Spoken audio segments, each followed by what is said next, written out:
Lon Murray here with Clipper Blog, and we got Jamal Crawford, shooting guard for the Los Angeles Clippers. And first thing we need to talk to you about is over the summer, Seattle program popped, Drew League popped. There's a lot of talk going back and forth saying, "Hey, Seattle doesn't want to see the Drew League." That's what I saw. That's what I wasn't saw up too. in Washington. Yeah. You guys actually made it happen. So before we talk about the game, what was the process of just putting that whole thing together? Well, it was.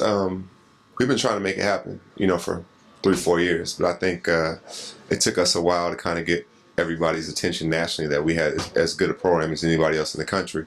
The Drew League has so much history, and you never question that. You respect that, and I understand that. So it took a while to make it happen, but once our program continued to rise and continued to get national acclaim, they were ready to play. And then we kicked around some dates, and still at that point didn't think it was going to happen for sure. And then we got it happen.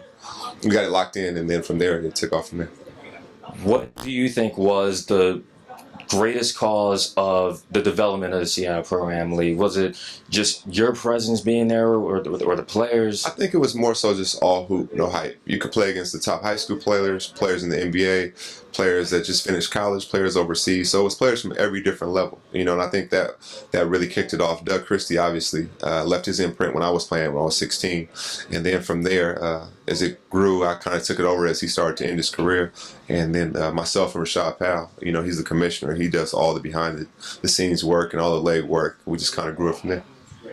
Now, the atmosphere at Seattle Pacific that night, it was a Friday night in August. If we had pre-sale tickets, and I think there were like 500 to 1,000 tickets that were gone in 20 minutes the day before. So if you got, the game started, I think 7 or 8. If you got there at 1 in the afternoon, you probably weren't going to get in. People were already lined up at the building at 9 in the morning.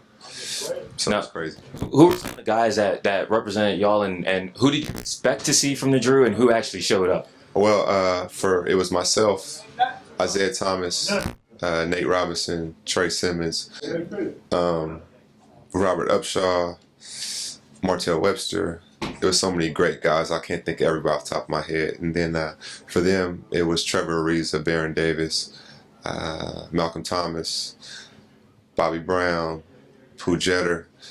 I feel like I'm missing another pro, but I expected to see their full roster because we knew in advance, it's 3 weeks, but, things happen sometimes. But we'll play again this summer, so we'll see what happens. What are you expecting to see this summer? Like, 135 to 124 was the final score there. It doesn't sound like there was a whole lot of defense being played. It just sounded like y'all overwhelmed them.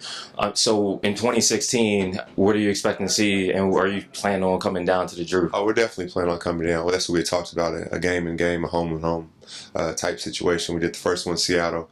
The next one will be in LA this summer, so it'll be a lot of fun. I'm sure they'll have even more people here because they'll be, right here in LA. So we'll be ready. All right. Thank you.